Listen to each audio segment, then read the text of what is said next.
अगर आप चाहते हैं कि माँ जानकी सीरीज चैनल की वीडियो सबसे पहले आप तक पहुँचे तो लाल बटन को दबाकर हमारे चैनल को सब्सक्राइब कर ले और साथ में बेल आइकॉन को दबाना ना भूले। Thank you.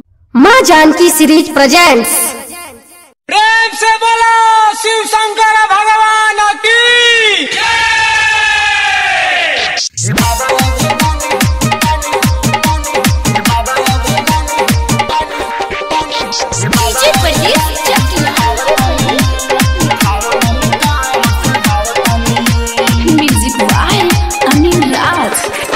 ए बाबा या भरदानी जय शिव। ए बाबा या भरदानी ए बाबा या भरदानी जय शिव। ए बाबा या भरदानी भगती में रहुआ रमाइल बानी संग ही में गंगा जल लावतानी।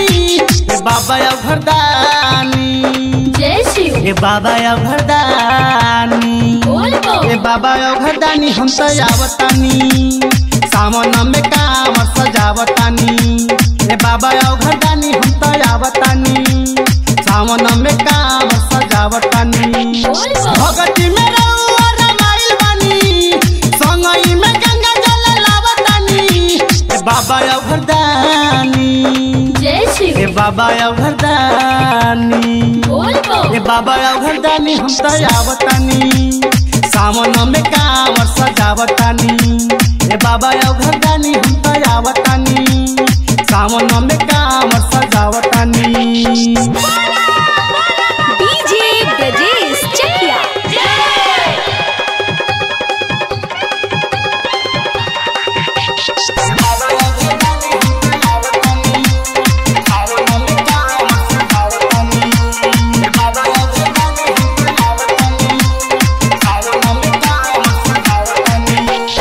दुनिया में एक रउआ होई जटाधारी महिमा के रउआ जानेला जोग सहारी।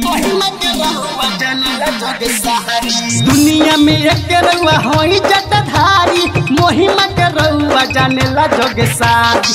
भगतन पर कृपा देखावतानी भगतन पर कृपा देखावतानी। ए बाबा आओ घरदानी जय शिव। ए बाबा आओ घरदानी ए बाबा आओ घरदानी हम तो आवतानी सावन में काम सजावतानी। ए बाबा आओ घरदानी हम तो आवतानी सावन में काम सजावतानी। DJ Brajesh Chakiya. Music by Anil राज।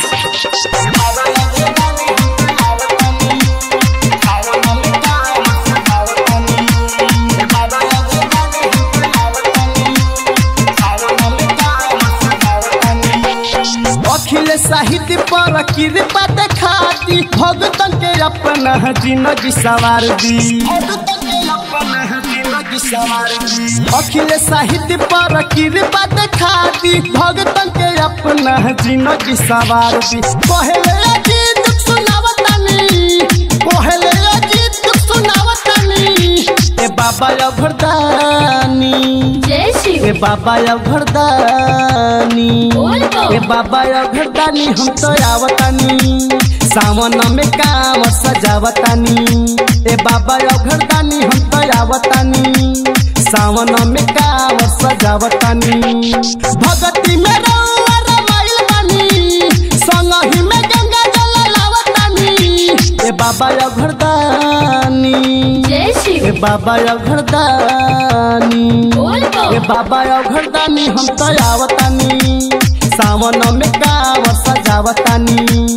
ए बाबा या घरदानी हम तो आवतानी सावन में काम सजावतानी। खुशबू डिजिटल रिकॉर्डिंग स्टूडियो हर सीधी।